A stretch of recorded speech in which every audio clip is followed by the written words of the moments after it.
Cambiamos diametralmente el eje de la información y ahora vamos a abordar el tema Santa Fe, lo venimos tocando desde diferentes aristas, en este caso el tema de la seguridad y su relación con la justicia, pero visto a través del funcionamiento de la justicia. ¿Cómo te va, Luciano Caparrós? Hola, muy buenas tardes, Antonio, Luciano. Gracias por la invitación.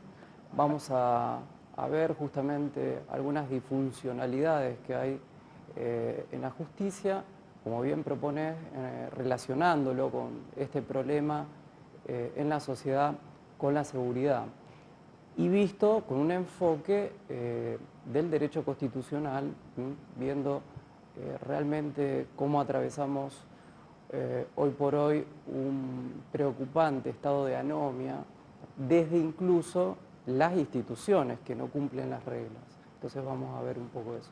Les decimos que estamos con Luciano Caparrós, docente de la Universidad Nacional de Rosario, ¿no?, que analiza este tema de la justicia, del funcionamiento de la justicia en la provincia de Santa Fe.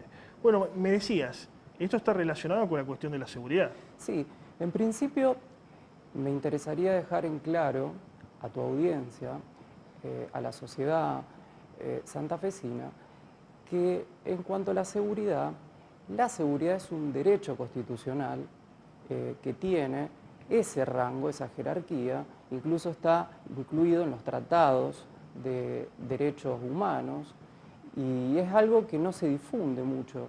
O sea, yo no escucho hablar del respeto al derecho constitucional, a la seguridad, y muchas veces no entiendo cómo. Hay profesores realmente de mucho prestigio que han tratado este tema, han hecho hasta incluso tesis sobre este tema del derecho a la seguridad.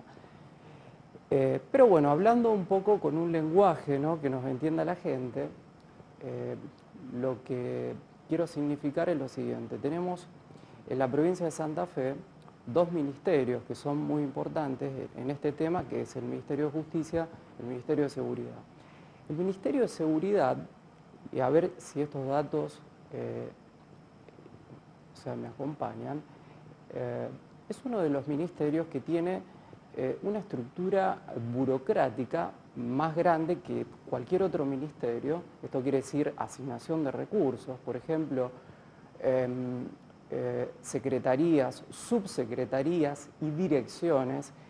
Y desde el año, fíjate, 2011, se sancionó una ley, que es la Ley de Emergencia en materia de seguridad, que fue prorrogada por decreto, lo que implica un ensanchamiento de las facultades también de ese ministerio. Con todas esas herramientas, nosotros vemos que desde ese año hasta el presente, la tasa de homicidio aumenta.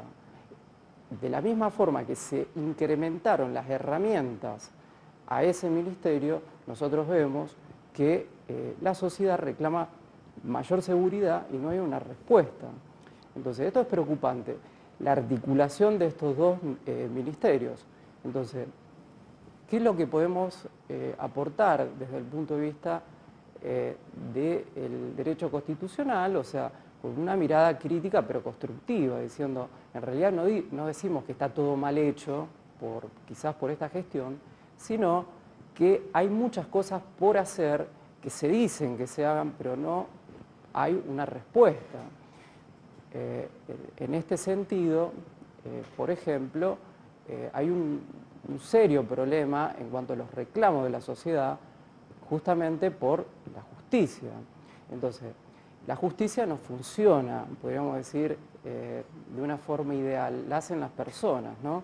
Entonces, en este sentido está la reforma que se hizo al sistema de procedimiento penal, que no todo está mal, o sea, las fiscalías, las defensorías, que hoy se rigen por una ley, la ley que rige el Ministerio Público de Acusación. Ahora, ¿este nuevo sistema penal en la práctica funciona Sí. satisfactoriamente o no? Porque lo que me dicen gente que se especializa en este tema me dice que la verdad no está funcionando de la mejor manera. A eso quería llegar.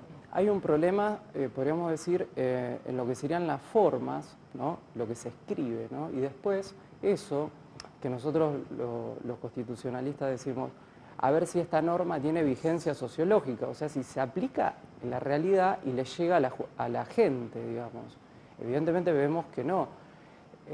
Por ejemplo, los fiscales, o sea, hoy por hoy salen de un consejo de la magistratura muy cuestionado, o sea, en concursos donde se eliminan las ternas vinculantes, esto quiere decir la discrecionalidad en la designación de quienes tienen que investigar. O sea, de quienes... Traducido al castellano para que entienda el televidente. Claro. Se designa gente a dedo. Esto es así. Hoy por hoy, o sea, los jueces se designan o existe potencialmente la posibilidad de que se designen a dedo. No hay más ternas vinculantes. Esto quiere decir, se hace toda una reglamentación de un concurso, una erogación en recursos enorme, pero después el gobernador puede elegir el que quiere y no hay necesidad, digamos, de que fundamente por qué eligió a alguien que no fue el más idóneo. Y esto es preocupante porque después eso se ve reflejado en el trabajo, cuando dicen, pero ¿cómo la investigación en un delito penal fue mal? O sea, que hoy por hoy la investigación está a cargo del fiscal, así lo dicen. Entonces, por ahí hay algunos elementos que tenemos que subrayar. Los fiscales, ¿por qué no son controlados por los auditores fiscales? Que la propia ley ha creado esas auditorías. Se abrieron los concursos en el año 2011, estamos en el 2015, nunca avanzaron los concursos y no hay control de la labor que hace el fiscal, y hoy el fiscal, según la ley, tiene la responsabilidad por la investigación. Entonces, cuando hay fallas en la investigación, y fíjate este dato también, en lo que realiza la policía judicial lo hace por orden del fiscal. Entonces, si hay fallas y los hechos no se esclarecen, no existen mecanismos de control, ¿no? Entonces, acá están las fallas que hay que corregir. O sea, nosotros no queremos tener una crítica despiadada, sino decir, bueno, ¿por qué no se designan, o mejor dicho, por qué no explican, por qué no se designan los auditores, en este caso de los fiscales, o sea, que son mecanismos de control? O sea, una república funciona, ¿no?, con la responsabilidad de los funcionarios. Sí, sí, sí. Entonces, si los mecanismos de control nosotros no los aceitamos, tenemos estos problemas que se traducen en los hechos de la realidad, en impunidad. Ahora, para finalizar, sí, ¿qué podemos esperar en el mediano plazo, ¿no? Porque el tema de la inseguridad es un tema que acucia a la gente. Con este panorama que vos enunciás, digo, tendría que preocuparme en realidad, como ciudadano. Yo creo que primero, por supuesto, se necesita de gente capacitada para resolver los problemas, pero no es necesario, podríamos decir, que se creen nuevas normas. O sea, sino que es necesario que las normas que existen, fundamentalmente las constitucionales, se cumplan. Un poco es esto lo que nosotros tratamos muchas veces de difundir. O sea, poner un freno a la anomia que vienen incluso de los propios funcionarios del Estado, o sea, que no cumplen las reglas. Entonces, esto es muy complicado. No necesitamos crear nuevas normas o nuevas estructuras burocráticas, ¿no?, para resolver un problema. Bien, un poco yo creo que hay que ponerse a trabajar en eso.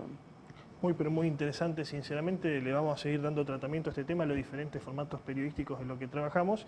Y desterrando mitos con Luciano Caparrós podríamos definir esta sección. Muchas gracias por haberte acercado aquí a los estudios de Televisión Regional. Te agradezco mucho, Antonio, te agradezco, Luciano, y también, bueno, quería dejar en claro que un poco nosotros en esta impronta, ¿no?, de, podríamos decir, de no dejar las cosas como están y comprometernos con la realidad, estamos en este acompañamiento con la agrupación Profesionales Peronistas para dar una impronta, podríamos decir, técnica y bueno, tratar de hacer algo para que cambie la realidad que estamos viviendo, que creo que no hay que explicarla, ¿no? Perfecto, muchas gracias por haberte acercado. Gracias a vos. Ustedes allí lo vieron, ¿no? Desterrando mitos, ciertas cuestiones que me dejaron pensando, a mí por lo menos particularmente. Vamos a seguir tratando. Sí, seguramente. Vamos a un pequeño corte aquí en Cuna de la Noticia TV y regresamos con mucho más programa.